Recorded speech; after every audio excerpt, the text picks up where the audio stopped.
Welcome to this episode. Today we are covering the second part of Chapter 1, focusing on the concept of the 10 gods. First, we will explore the generation restriction relationships within the 10 god system using Jia Wood as an example. Next, we'll cover the introduction and classification of the 10 gods. After that, we'll dive into the fundamental logic of the 10 gods GRR centered on the Daymaster. Finally, we will perform a shift of the Tai Chi point, treating the officer, wealth, output, and seal stars each as a new center of analysis to further elucidate the logic of generation and restriction. So, let's start with how the 10 gods actually come to be. In the previous video, we covered the generation restriction relationships among the 5 phases. Remember that? Now, if we take Jia Wood, which is the yang wood among the heavenly stems, as our center point, its interactions with the other heavenly stems give rise to the concept of the 10 gods. There are 10 heavenly stems in total, so Jia Wood interacting with these 10 stems gives us the 10 gods. Let's go through Jia Wood's interactions with the 10 heavenly stems one by one. Let's start with wood. Within the 10 heavenly stems, the wood stems are Jia Wood and Yi Wood, Yang Wood and Yin Wood. When Jia Wood meets another Jia Wood, what is it? They are exactly the same, like good brothers working toward the same goal with one heart. This is called direct companion. But when Jia Wood meets Yi Wood, they have different yin-yang polarity, so there is the possibility of united in appearance but divided in mind. When facing a common enemy with shared interests, they will act loyally and provide support. But when resources are limited and it's a zero-sum game, they might act close to you on the surface while secretly waiting to siphon off your benefits. This relationship is called rob wealth. Next, let's look at fire. The fire stems are Bing fire and Ding fire. In nature, wood generates fire, and fire represents the output stars. When Jia Wood meets Bing fire, it is Yang Wood generating Yang fire, which is generation by the same polarity. Imagine a middle-aged, straight male teacher meeting a male student. The student's admiring gaze might make the teacher teach more earnestly, but his mindset remains steady and measured. It's a pure display of talent, just like a master chef moved by a diner's appreciation, who then cooks up a feast. This is called the food god, and it is gentle and has boundaries. However, when Jia Wood meets Ding fire, this is generation by the opposite polarity. It's like that same male teacher meeting an adoring female student. This intense emotional projection might breach his rational defenses, stroke his vanity, and compel him to show off excessively. This passionate, boundary-less output is called the hurting officer. Once emotions spiral out of control and cross professional lines, it will directly destroy his reputation and career. The hurting officer, as the name implies, hurts your officer star, which means it hurts your career. Next, Earth. The Earth stems are Wu Earth and Ji Earth. In nature, wood restricts Earth, and Earth represents the wealth stars. When Jia Wood meets Ji Earth, this is restriction by the opposite polarity, which creates an affectionate restriction. This relationship is relatively stable without drastic fluctuations. It represents your legitimate financial resources, much like your paycheck arriving on time every month. This is called the direct wealth.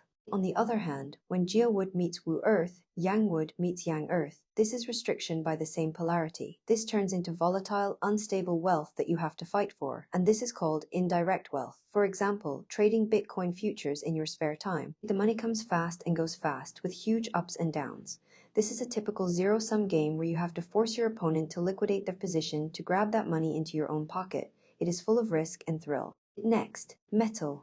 The metal stems are Geng metal and Shin metal. In nature, metal restricts wood, and metal represents the officer stars. When Jia Wood meets Shin metal, this is restriction by the opposite polarity, which creates an affectionate restriction. In Chinese, during the feudal era, there was a saying that referred to the husband as guanren. What does guan mean? It means the person who manages you and restrains you. Therefore, guanren literally means official man. For a housewife with no income back then, her husband was the direct officer. While he restricted his wife, he also provided shelter and a livelihood. It's like working a normal job. You might complain about your boss, but rarely do people actually quit, because the boss brings in the money for everyone. This kind of relationship combines constraint with security and is exactly what the direct officer represents. However, when Jia Wood meets Ging metal, this is restriction by the same polarity. This becomes a ruthless restriction. It is called the 7 killings, or it can also be called the indirect officer. Indirect officer is easy to understand literally,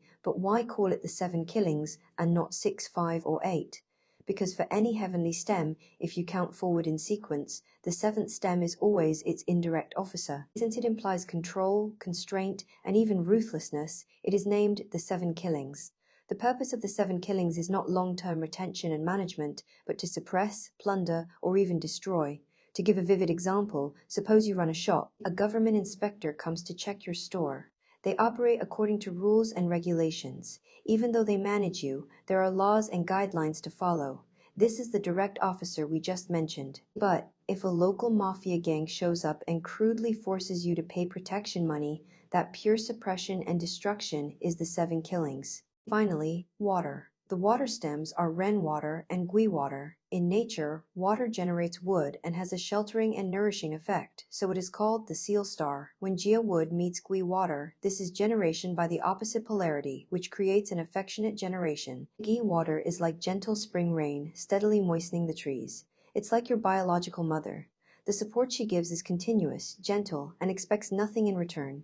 This kind of protection, which is praised by universal values, is called the direct seal. Now, since there is unconditional protection and nourishment, there naturally will be impure nourishment that expects a return or comes with a desire to control. When Jia Wood meets Ren water, this is generation by the same polarity. Since the same polarities naturally repel each other, this generation is reluctant, or it carries a very strong agenda. This is called the indirect seal. For example, it is just like Snow White and her stepmother, the evil queen. Even though the queen provided Snow White with royal status and a luxurious life, she also gave her a poisoned apple. This is nourishment driven by a cold desire for control. The queen didn't care if Snow White was happy. She only cared if Snow White was submissive and whether she threatened her status. This is called the indirect seal, which is a form of dominance masked as care. It might give you a lot of resources, but you will feel immensely suppressed and unhappy. So why is the indirect seal also called the owl god? Simply put, in ancient legends, the shao, or owl, was a vicious bird that would devour its own mother. In metaphysics, the food god represents your blessings and your rice bowl, and the indirect seal specifically restricts the food god. When it shows up, it nourishes you on one hand, but it smashes your rice bowl and snatches your happiness on the other. This ruthless food-snatching energy is just like that ungrateful bird, so it is called the owl god. Alright, by taking Jia Wood as an example and exploring the GRR, we now know exactly where the 10 gods come from. Next, let's look at the introduction and classification of the 10 gods. Actually, from the previous section, you probably already have a good grasp of what they mean. We'll just briefly gloss over the general concepts here. Feel free to pause the video if you want to read them carefully. Officer star, wealth star, seal star, output star, companion star. Now that we know the meanings and the 5 major categories of the 10 gods, let's go deeper into the fundamental logic of 10 gods GRR so you can understand and remember them more clearly.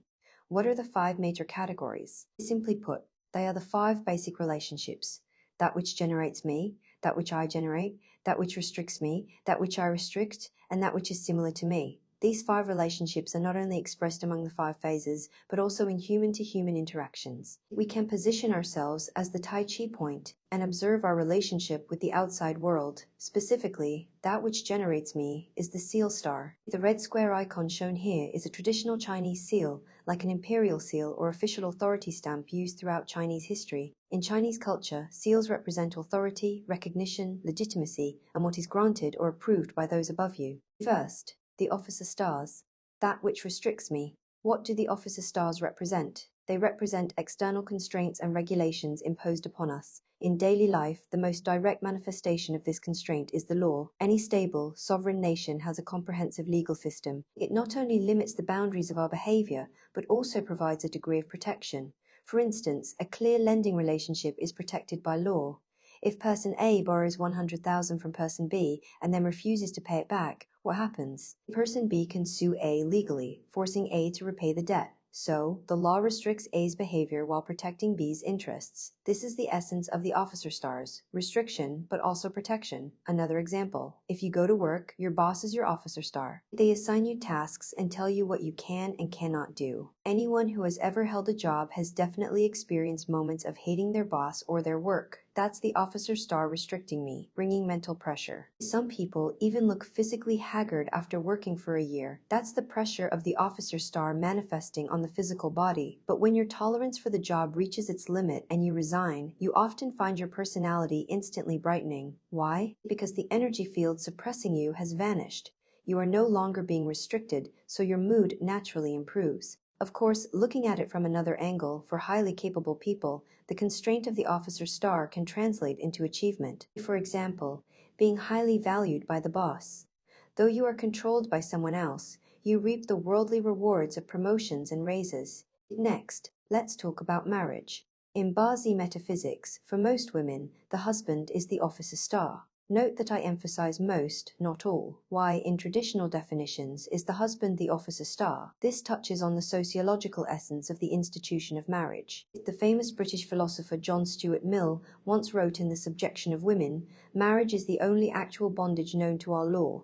It sounds radical, but it reveals the truth of that which restricts me. Under traditional social structures and marriage systems, the wife is often in a position of being controlled and constrained.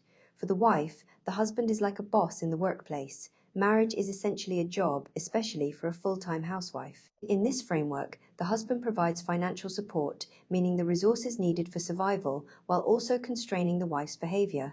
The logic is the same as in a job. Imagine if the boss only gives a budget of $1,000 a month, but expects the entire household to be kept in perfect order. That is clearly a low-paying and high-pressure job. Over time, if the husband has a bad attitude or is even abusive, it becomes like workplace bullying. Anyone would want to quit. But what if this boss provides $30,000 a month for household expenses? Even if he has a bad temper and frequently loses it, I think most housewives would probably choose to put up with it. It's like having a high-paying job. The boss may be harsh, but the exchange is more than fair. It offers a high level of financial security, social status, and a safe harbor when storms arise. At that point, the restraining force of the officer star is no longer a form of bondage, but rather the ultimate expression of contractual order and certainty, trading away a portion of one's absolute freedom in exchange for a respectable, legally protected framework for survival. So whether the officer star represents workplace bullying or a safe harbor depends on whether its constraints are accompanied by proportional protection and benefits. This is the dual nature of the officer star. It is both the pressure imposed on you by the outside world and the bulletproof vest that society provides.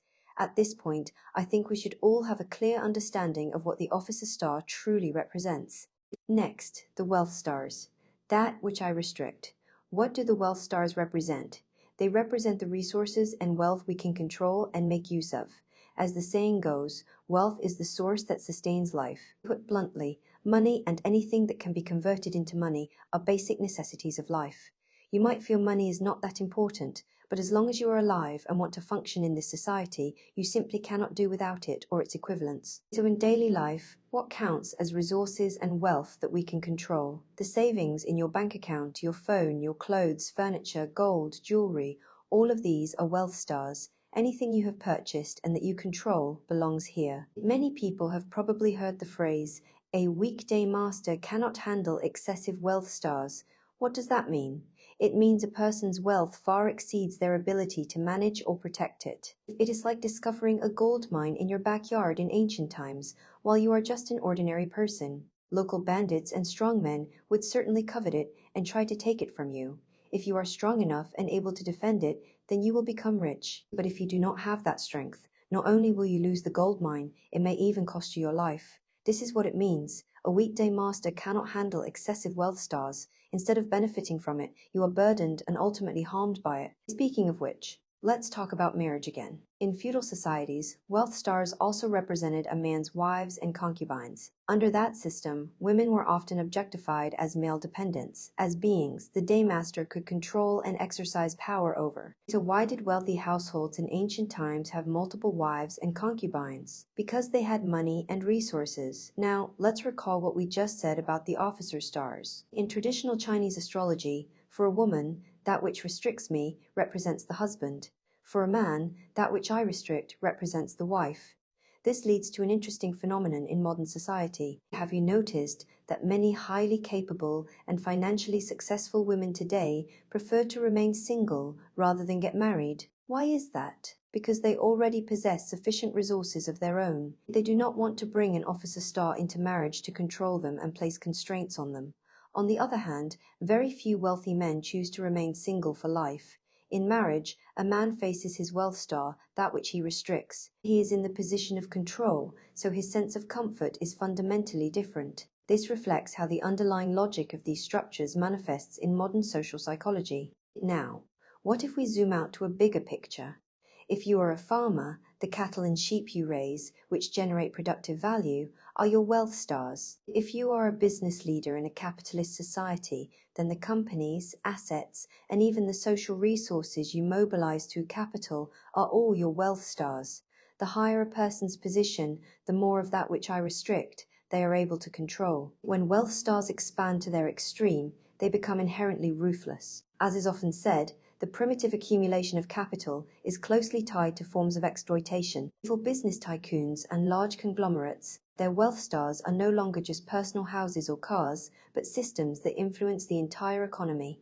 From their perspective, employees can, to some extent, also be seen as part of their wealth stars. In ancient times, people bought and sold slaves. In modern society, capitalists hire wage labor. In essence, this is the use of wealth stars, that which one restricts, to control others' labor and output, thereby generating what we call exploitation. This is the clearest manifestation of wealth stars within the broader social structure. Earlier, when discussing the wealth stars, we mentioned that a farmer raises cattle and sheep to exchange for money, so they are wealth stars. But think about this. What if the farmer decides not to sell a particular piglet or lamb, but keeps it as a pet instead? It no longer provides economic value, but instead serves the emotional needs of its owner. At that point, it is no longer a wealth star. It becomes our next concept, the output stars, or that which I generate. What do the output stars represent? They represent everything that is derived from and created by us. They reflect our interests, preferences, and talents, and more importantly, they embody our thoughts, emotions, and desire for expression. For example, the emotions we experience in daily life and express through language, this is output. Some people love posting on social media and feel restless if they do not post even for a single day. Such people are likely to have strong output stars or are currently in an output luck pillar. Keeping pets brings emotional satisfaction, which is essentially a way of channeling one's output energy. Beyond emotions and thoughts, what do the output stars represent in human relationships? They represent your subordinates and younger generations. For women, the output stars represent their children, the flesh and blood they carried for 10 months. These are all people and responsibilities that the daymaster must nurture and care for. In Chinese astrology, although the food god and the hurting officer are both categorized under the output stars, the personalities and forms of expression they exhibit are fundamentally different. To make this easier to understand, let us look at them separately. First, the hurting officer, as the name implies, hurts the officer star. Do you remember that we discussed earlier? The officer star represents systems, laws, established rules, and authority. People with a strong hurting officer are naturally inclined to challenge and break these structures. They are highly intelligent and possess disruptive creativity. There is a term in academia called creative destruction, which perfectly illustrates the essence of the hurting officer. To build something new, the old must first be torn down. These individuals are constantly pushing beyond their comfort zones and looking toward the future. They are pioneers capable of going from 0 to 1. If you look at history, many famous scientists and bold innovators in emerging industries, such as Isaac Newton, Elon Musk, and even controversial figures like Justin Sun, can be seen as examples of this strong hurting officer energy. This isn't just true in tech. In political history, many founding rulers who overthrew old regimes also exhibited this dynamic. When the existing system becomes corrupt and rigid, the hurting officer, representing rebellion and new ideas, breaks it apart and establishes a new order. Now, if we look at the food god, the contrast becomes clear. Compared to the intense and disruptive force of the hurting officer, people with a strong food god tend to be much more gentle and conservative in temperament. The food god represents pure talent, enjoyment of life, and a sense of ease. These individuals are often fortunate and easygoing. Rather than breaking rules, they are skilled at bringing pleasant experiences to others through art, technique, communication, or food. Take the global popularity of the Korean K-pop industry as an example. At its core, it reflects the energy of the food god. Through music, dance, and entertainment, it provides emotional value and allows people to feel relaxed and uplifted. In summary, Whether it is the gentle food god or the rebellious herding officer, people with strong output stars tend to possess a lively presence, refined appearance, and independent thinking. We just finished discussing the output stars, which represent the energy we actively give and create. Wherever there is output, there is also input. So, let's talk about the next concept, the seal stars, or that which generates me. As the name suggests, what does it mean to generate me? Think of a baby in its mother's womb, or a baby bird sheltered in its nest. The seal stars represent protection, nourishment, and support from the external world. In real life, the most direct human representation of the seal star is your mother, or elders who care for you, or benefactors who support you. If we look at it in material terms, the seal stars are the homes we live in, the healthcare that protects our bodies, the welfare provided by the state, and even the education we receive and the diplomas we earn. Recall what we said earlier about the wealth stars. If you want to make money and control resources, you must exert effort and expend significant physical and mental energy. It is demanding and exhausting. The seal stars, however, are completely different. The direct seal, in particular, can be defined by reaping without sowing. This is not meant as a criticism, but rather an objective description from the perspective of resources and structure. Take a simple example. Trust fund kids or second-generation heirs. Many people spend their entire lives striving for wealth, while others are born into vast resources simply because of their parents. The material advantages brought by the direct seal do not require you to struggle to control them. They naturally belong to you. There is a striking metaphor for this, the ovarian lottery. It refers to how a person's starting point in life largely depends on which country, which social class, and whose family they are born into. This is the core sociological expression of the direct seal, the intergenerational transfer of capital. Those with a strong and favorable direct seal are often the ones who have won this lottery. Their lives tend to unfold smoothly, with support appearing at key moments, allowing them to achieve success without facing the harsher realities of life. Others may feel envious, making remarks like they don't deserve it, or they were just born lucky. But from a structural perspective, this is simply something built into their life from the start, a form of inherent advantage. However, we must always consider both sides. Any energy taken to the extreme creates a backlash. If the seal stars are too strong, meaning a person receives excessive protection and indulgence, what happens? As we discussed earlier, the output stars represent expression and creativity. In the generation restriction relationships among the 5 phases, there is an important rule. Seal stars restrict output stars. What does this mean in practice? If a parent overprotects a child, providing everything for them and removing all obstacles, the child may lose the ability to explore and think independently because their capacity for expression has been stifled. In real life, we often describe this as a doting parent raising a dependent child. When someone never has to struggle or take responsibility, they may become passive, reliant, and lack initiative. Once they leave that protective environment, they might not even be able to survive on their own. So by this point, the idea should be clear. The seal star is like an airbag built into your life. It provides safety and reassurance. But if it becomes too overwhelming, it can also suffocate you, causing you to lose the strength to truly face and navigate the real world. So far, we've covered the officer stars that govern us, the wealth stars we exploit, the output stars we create, and the seal stars that shelter us. Now, let's step back and look at the people around us. This final piece of the puzzle is the companion stars, or that which is similar to me. What does similar to me mean? It refers to people in the social structure who are on the same level, in the same class, or even on the same wavelength as you. In daily life, who are they? They are your siblings, your classmates, your colleagues, your partners, and even your competitors. Have you ever wondered why friends and enemies are grouped together under the companion stars? Because at a fundamental level, they are essentially the same kind of people. You are all competing for, or sharing, the resources within the same social stratum. This echoes that well-known principle.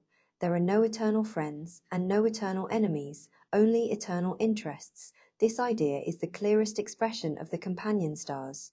Recall the section where we discussed the wealth stars. These represent the resources you want to control. When there is a huge cake in front of you that you cannot take on your own, what do? You look for your companion stars. You bring in partners and allies to build something together. In economics, this is a positive sum game. In Bazi, this is companions helping you deal with wealth. At this stage, they are your closest allies, working side by side.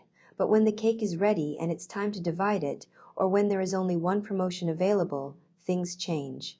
The situation becomes a zero-sum game. The same people who once worked with you now become competitors for the same opportunity.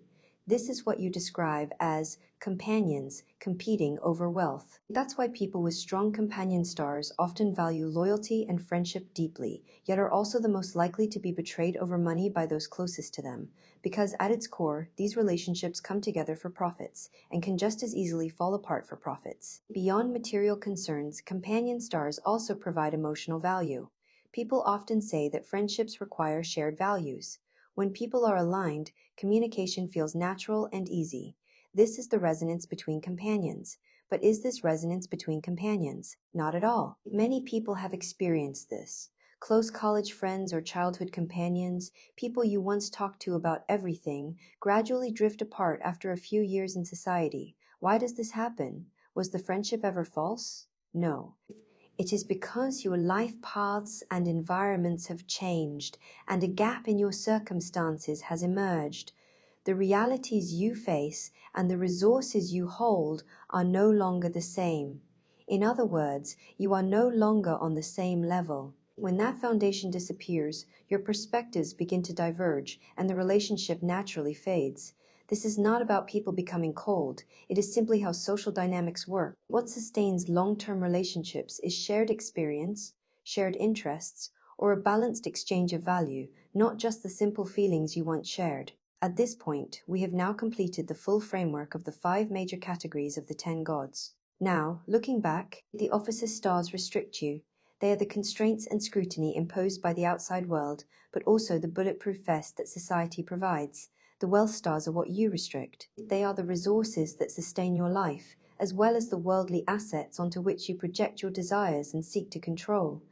The output stars are what you generate. They are the talents and emotions you express outwardly, carrying both the power to challenge existing rules and the ability to nurture and uplift others. The seal stars generate you. They are the shelter and sense of security given to you, but they can also become a comfort zone that weakens your ability to stand on your own.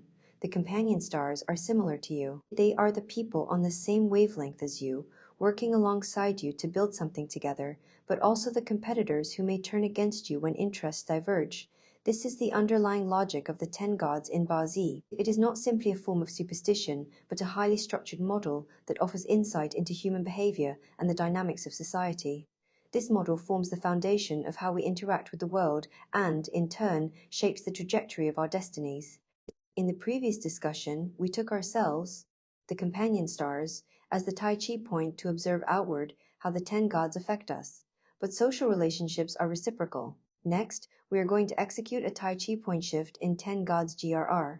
What does that mean? Simply put, we are taking the camera off our own heads and placing it on someone else, examining this generation restriction logic from a different angle. First, let's shift the Tai Chi point to the officer stars. The officer stars represent the power or system that constrains and manages us. In the workplace, the most direct representation is your immediate boss. Now, imagine yourself sitting in your boss's position. As a middle manager, look at the workplace through their eyes, and you will find that the other 10 gods take on entirely different meanings. Let's first look at the force that restricts the officer stars. In the logic of the 5 phases, that which restricts me is the officer star. So for the officer star, what restricts it? The output stars restrict the officer stars. Therefore, the output stars act as the officer of the officer. What does this mean? From the manager's perspective, the output displayed by subordinates, their ideas, talents, and temper, effectively becomes a higher level authority, placing pressure on the immediate manager. This is why in the workplace, we often see highly talented, sometimes even arrogant employees. Let's call one such person Employee A, whose pattern features food god restricts 7 killings. These individuals are rarely favored by their direct superiors. Because Employee A's talent far exceeds that of the manager, it subtly undermines the manager's authority. In the logic of power, sheer talent is an offense in itself. The manager represents the rules, the officer stars, while Employee A's talent, expressed through the food god, is naturally inclined to break those rules, which are represented by 7 killings. But here lies a profound paradox of power. If the direct manager dislikes Employee A, how does he still survive within the company? From the perspective of the top-level boss, employee A is an extremely effective scalpel. The top boss needs middle managers to run the organization, but also needs to prevent them from accumulating excessive power or forming internal factions. At this point, employee A, who thinks independently and does not follow conventional paths, becomes the very tool used to keep middle management in check. In modern management theory, this can be described as an internal disruptor mechanism. By promoting such a maverick who has strong food god suppressing 7 killings, the top boss breaks through the power structures built by middle management. Therefore, while employee A's talent restricts his direct superior, it also aligns with the interests of the top boss. What appears to be a contradiction on the surface is, in reality, a precise system of checks and balances. Next, let's look at the force that generates the officer stars. That which generates me is the seal star. So, for the officer star, what generates it? The wealth stars generate the officer stars. Therefore, the wealth stars are the seal of the officer. The wealth stars represent money and resources. From the manager's perspective, the wealth stars possessed by subordinates are exactly what nourishes the manager. For example, let's say you have employee B. He knows exactly how to flatter the boss and is willing to use his own resources and money to benefit his manager. At this point, the boss will feel very pleased. Employee B has supported him, giving him a strong sense of security similar to that of a seal star. Human nature always seeks advantage and avoids harm. Put yourself in that position. If you were the boss, would you prefer employee B, who constantly brings you benefits and makes things easy for you, or employee A, who challenges you at every turn? The answer is obvious. This is not limited to the workplace. In traditional society, it was often said that a woman's chart uses the wealth star to generate the officer star, what is known as prospering the husband. In essence, this means the woman uses her own resources and efforts to nourish the husband who, in name, holds authority over her. Now, let's look at the force that the officer stars restrict. That which I restrict is the wealth star. So, for the officer star, what does it restrict? The officer stars restrict the companion stars. Therefore, the companion stars are the wealth of the officer. In the eyes of the manager, all direct subordinates are resources at his disposal. They are his wealth stars. This leads to a fundamental logic of interests in the workplace. Suppose there is a hefty bonus in the department, and several subordinates are competing for it. This is called companions robbing wealth. Under these rules, the manager has absolute power of distribution. His role is to restrict these subordinates. Now, if employee B acts tactfully and privately flatters the boss by using wealth generates officer, the boss will use his authority to suppress the other subordinates and ultimately award the bonus to employee B.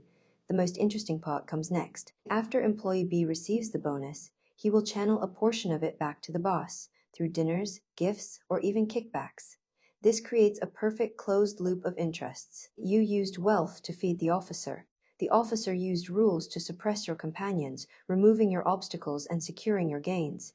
This has been the foundational logic of bureaucracies and workplaces since ancient times. It is exactly what metaphysics refers to as officer protects wealth. Finally, let's look at the force that the officer stars generate. That which I generate is the output star. So, for the officer star, what does it generate? The officer stars generate the seal stars. Therefore, the seal stars are the output of the officer. The output stars represent a person's thoughts, emotions, and desire to express. Now, suppose you have another direct subordinate, employee C, whose chart follows the pattern direct officer generates seal. If employee A is a threat to the boss, and employee B is the boss's wallet, then employee C is the vessel of the boss's power. Since the officer star acts as that which restricts me, its energy must find an outlet, and that direction is generating the seal star. This means the essence of power is not just management. It also carries a deep desire to be understood, sanctified, and accepted. Employee C's brilliance lies in turning himself into a sponge. He absorbs all the emotions and directives from the boss and transforms them into a sense of loyal order. In modern social psychology, this is called strategic compliance. Employee C is not offering cheap flattery, but providing an emotional safety net. By sacrificing part of his independent will, he exchanges it for full protection from the power system. This is why people with the direct officer generate seal pattern tend to survive the longest and most steadily within such systems, because they become part of the power structure itself. Through this entire line of reasoning centered on the officer stars, you can see that GRR within the 10 gods is in fact a highly precise guide to the game of human nature. It weaves power, money, talent, and emotion into a tightly structured system. We've decoded the power games in the workplace. Next, we will shift the Tai Chi point to the wealth stars. The wealth stars represent the resources, wealth, and material interests we control. In the macro context of modern society, they manifest as capital. Now, shift your perspective. Step into the shoes of capital and re-examine the world through the lens of money. You will find that capital isn't just cold, hard numbers. It possesses a highly distinct personality and its own survival logic. It is a living, breathing, relentless machine of resource integration. First, let's look at the force that restricts the wealth stars. In the generation restriction relationships among the 5 phases, that which restricts me is the officer star. For the wealth star, what restricts it? The companion stars restrict the wealth stars. Therefore, the companion stars serve as the officer of the wealth. What does this mean? Think about it. When you hold money and resources, who brings you the greatest pressure and constraint? It is the peers and competitors who occupy the same echelon as you, fighting in the same market. In the business world, this is called a zero-sum game. The profits you earn are often built on market share surrendered by your rivals. The moment your company discovers a gold mine, all the companion stars around you instantly turn into predators with a keen sense of smell. This reveals a cold truth about capital operations. Wealth itself has a strong tendency to attract crisis. If you possess massive wealth but lack a moat, the stronger your wealth star, the more vicious the backlash from the companion stars you attract. On the business battlefield, this manifests as brutal price wars, cash-burning subsidies, hostile takeovers, and the poaching of core talent. The restriction of wealth by companions is, at its core, the market spontaneously reallocating resources. If you cannot defend your wealth, the market will, through ruthless competition, transfer it to a more capable controller. Next, let's look at the force that generates the wealth stars. That which generates me is the seal star. For the wealth star, what generates it? The output stars generate the wealth stars. Therefore, the output stars serve as the seal of the wealth. Wealth does not materialize out of thin air. Its wellspring is human creativity, forward-thinking ideas, and disruptive technology. These are exactly the traits of the output stars. In modern business models, the output stars are core R&D capabilities and innovative business models. A stunning, original idea is the primal force that nourishes capital and triggers exponential wealth expansion. Without the continuous empowerment of the output stars, the wealth stars become a stagnant pool, eventually consumed by inflation or market involution. That is why today's most visionary venture capital firms never fixate solely on current profits. Instead, they seek out innovative startups rich in output star energy. When capital scours the globe for projects, it is fundamentally the wealth star searching for the seal star that can nourish it, in hopes of transcending economic cycles and securing a continuous lifeline. Now, let's look at the force the wealth stars restrict. That which I restrict is the wealth star. For the wealth star, what does it restrict? The wealth stars restrict the seal stars. Therefore, the seal stars serve as the wealth of the wealth. This might sound counterintuitive, but the underlying logic is profound. In the eyes of capital, the reputation, traditional morals, and regulatory baselines represented by the seal stars are all resources to be dominated or even consumed. As the classic quote about capital goes, "With adequate profit, capital is very bold, 300%, and there is not a crime at which it will scruple, nor a risk it will not run, even to the chance of its owner being hanged." Under the pure logic of profit-seeking, the moral constraints or industry norms represented by the seal stars are inherently meant to be broken. Reputations can be bought through PR, diplomas carry explicit price tags, and moral codes are merely quantifiable compliance costs. This process, using capital efficiency to deconstruct traditional constraints and money to override every baseline, is the most direct real-world projection of what metaphysics calls wealth destroys the seal. But a major risk lies here. The seal star is fundamentally the ground upon which the wealth star stands.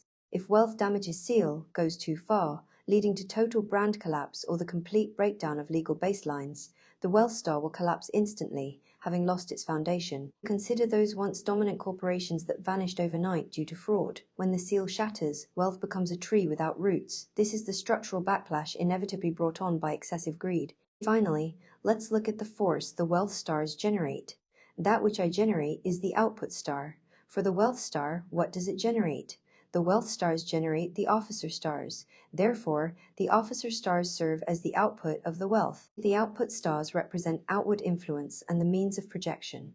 So when wealth generates officer, What does it mean? When capital accumulates to a sufficiently large scale, it inevitably develops an instinct to seek the shelter of systems or political power. Think about it. Do not the world's top business empires eventually engage in political lobbying and the shaping of industry standards? Because the officer star represents the highest level of order and authority. For capital, the officer star is the primary instrument for extending influence and constructing defensive structures. This forms a closed loop of interests deeply aligned with human nature. By channeling resources into the officer star, capital leverages power to establish barriers to entry and industry standards. Once these barriers are elevated and formalized into policy, the competing peers, the companion stars waiting to divide the market, are kept out by this wall of power. In economics, this is called monopoly and moats. This perfectly echoes the logic we explored earlier from the workplace perspective. You feed resources to power, and power, acting as the natural counter to the companion stars, uses rules to eliminate competitors, ultimately securing your excess profits. This coordination of wealth generates officer protects wealth, has always been the fundamental logic of capital operation and class consolidation. It has never changed. We've understood workplace power games and the relentless expansion of capital. Next, we'll shift the Tai Chi point to the output stars. The output stars represent talent, productivity, and energy that erupts from the inside out. In a macro context, they manifest as the new, including technological iteration, cultural shifts, and the vitality that seeks to break the status quo. Now, step into the position of a pioneer or disruptor. Observe the GRR logic a new life force faces when it attempts to establish itself in the world. First, let's look at the force that restricts the output stars. That which restricts me is the officer star. For the output star, what restricts it? The seal stars restrict the output stars. Therefore, the seal stars serve as the officer of the output. What does this mean? Think about it. When you try to launch a disruptive technology or advocate an avant-garde ideology, who brings you the greatest pressure and constraint? It is not your fellow innovators. It is the seal stars, representing orthodox experience, industry standards, and established consensus. In the eyes of a pioneer, the seal stars are the forces that manage and discipline them. The existing establishment and mainstream society often invoke compliance, rigor, or traditional morals to shape this erupting creativity into forms that fit the existing order. This restriction is essentially past experience passing judgment on future possibilities. This is why, throughout history, the first stage in the life cycle of any epoch-making innovation is a difficult process of confronting and breaking through the seal stars, the existing cognitive framework. Next, let's look at the force that generates the output stars. That which generates me is the seal star. For the output star, what generates it? The companion stars generate the output stars. Therefore, the companion stars serve as the seal of the output. Creativity does not emerge without a source. Its wellspring comes from resonance among like-minded groups. In modern sociology, this is reflected in subcultures and consensus-based communities. The companion stars represent peers at the same level who share similar drives. For a pioneer, the understanding, following, and support provided by these early peers form the energy source that sustains continuous output. Without the empowerment of the companion stars, output star becomes self-referential and detached from any audience, eventually exhausting itself. This is why the success of a new culture or business model depends less on initial perfection and more on how much collective energy it mobilizes. Here, the companion stars are no longer competitors for resources, but the structural support that allows new entities to move against resistance. Now, let's look at the force the output stars restrict. That which I restrict is the wealth star. For the output star, what does it restrict? The output stars restrict the officer stars. Therefore, the officer stars serve as the wealth of the output. This may sound counterintuitive, but the underlying logic is clear. In the eyes of top-tier disruptors, power systems, institutions, and established industry rules are no longer objects of reverence. They become resources and materials that can be dominated, dismantled, and reconstructed. This corresponds to what modern business describes as a dimensional strike. When the vitality of a new system reaches sufficient intensity, it does not adapt to rules, it restructures them. For example, the rise of the internet and AI technologies restructured traditional retail and information monopolies. In this process, the officer star, once a source of restriction, becomes an instrument for realizing value. This process of using higher-order creativity to restructure rigid systems is the most direct, real-world projection of the output stars restricting the officer stars. Finally, let's look at the force the output stars generate. That which I generate is the output star. For the output star, what does it generate? The output stars generate the wealth stars. Therefore, the wealth stars serve as the output of the output. The output stars represent outward influence and the means of projection. So when output generates wealth, what does it mean? It reveals a fundamental principle of value creation. Wealth is often a byproduct of talent expressed outwardly. As Naval Ravikant puts it, money is society's IOU for value creation. This is the essence of output generates wealth. Those who create transformative value do not begin with a focus on money. They focus on expressing irreplaceable capability. When value reaches sufficient intensity, the market converts it into wealth. When capital searches for opportunities, it is fundamentally the wealth star seeking the output star that can sustain it. The coordination between these two is one of the core mechanisms driving continuous social iteration. Having explored the discipline of power, the expansion of capital, and the breakthroughs of creativity, we now turn to the most stable and foundational element in the 10-god system, the seal stars. What do the seal stars represent? Protection, tradition, moral baselines, and the knowledge systems and belief structures upon which society relies. In a macro context, they manifest as the ivory tower, religious faith, or traditional values. Now, shift your perspective. Take the position of a scholar, a spiritual practitioner, or a guardian of tradition, and observe the survival logic a system of knowledge or belief follows as it operates in the world. First, let's look at the force that restricts the seal stars. In the 5 phases GRR, that which restricts me is the officer star. For the seal star, what restricts it? The wealth stars restrict the seal stars. Therefore, the wealth stars serve as the officer of the seal. What does this mean? Think about it. When you try to uphold moral baselines or pursue academic purity within the ivory tower, who brings the greatest pressure and constraint? It is money. It is capital. It is material interest. From the standpoint of academia and tradition, the wealth star functions as the dominant force that imposes constraint. In real-world business, when a company pursues profit maximization and market share, it often does so by overriding tradition or approaching moral boundaries. At such moments, the seal stars, representing core values, integrity baselines, and craftsmanship, face structural pressure. Under sustained pressure from capital, tradition, reputation, and moral baselines become fragile. Academia adjusting research directions for sponsorship, media compromising objectivity for attention, or individuals sacrificing integrity for short-term gain. These all reflect material incentives overriding ethical structures.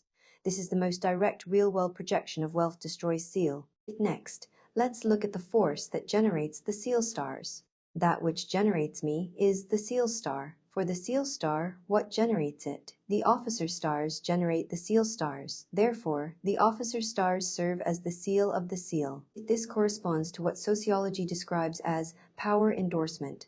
Knowledge and tradition are not self-sustaining. Their foundation and stability depend on power structures and institutional support. Michel Foucault's power-knowledge framework points to the same relationship. Without power, knowledge struggles to establish legitimacy. The officer stars represent authority and order. For academic institutions, traditional culture, and religious systems, legal frameworks and institutional structures function as protective systems.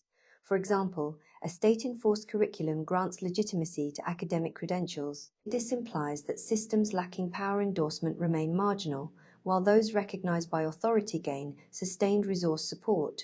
Power is the primary stabilizing force behind belief systems and tradition. Now, let's look at the force the seal stars restrict. That which I restrict is the wealth star. For the seal star, what does it restrict? The seal stars restrict the output stars. Therefore, the output stars serve as the wealth of the seal. This is perhaps the most philosophically significant link within the 10-god system. In the framework of tradition, morality, and faith, what are the resources that must be regulated, managed, or suppressed? They are individual desires, impulses, and unstructured forms of freedom. The output stars represent the desire for pleasure, expression, and deviation. For a true ascetic, life becomes a continuous process of regulating their own output star. Through structured discipline and religious codes, personal desire is reduced in order to reach higher order states. This restriction of output by the seal corresponds to what is described as ascetic practice and detachment from material attachment. Similarly, in traditional education systems, when facing individuals with high spontaneity and unstructured thinking, institutions apply rules to regulate expression, aiming to produce individuals aligned with social standards. From the perspective of the SEAL stars, restricting output, essentially regulating the self and returning to structure, is a necessary management cost for maintaining internal coherence. Finally, let's look at the force the SEAL stars generate. That which I generate is the output star. For the SEAL star, what does it generate? The SEAL stars generate the companion stars. Therefore, the companion stars serve as the output of the SEAL. The output stars represent outward projection and expression. So, how do the SEAL stars, representing knowledge and tradition, project themselves and produce value? The answer is through people, namely the companion stars. Knowledge and ideas, if not transmitted, remain inert. For educators, value is realized through the transmission of accumulated knowledge and frameworks into others. In this process, the SEAL star extends itself by embedding its structures into the collective. For any belief system or doctrine, expansion occurs through the continuous incorporation and cultivation of participants. As companion stars internalize these structures and become carriers within society, the continuity of the SEAL star is maintained and extended. This reflects the underlying logic of cultural transmission, encoding structure into the collective to achieve long-term persistence. At this point, the foundational concepts of the 10 gods in Chapter 1 are complete. Starting from the next episode, we will enter Chapter 2, unpacking the GRR logic of the 10 gods within macro-sociological phenomena. First, I'll clarify the correspondence between the 10 gods and social roles. We will assign the officer stars, SEAL stars, companion stars, output stars, and wealth stars to 5 structural roles: power, tradition, the masses, innovation, and capital, respectively. Next, we will break down their interaction logic through concrete social phenomena. First, generation relationships. We will analyze normal generation, e.g., innovation driving capital, reversal of generation into restriction, e.g., capital excessively interfering with power, and excessive drain as restriction, e.g., power being depleted by tradition, e.g., power being depleted by tradition. Second, restriction relationships.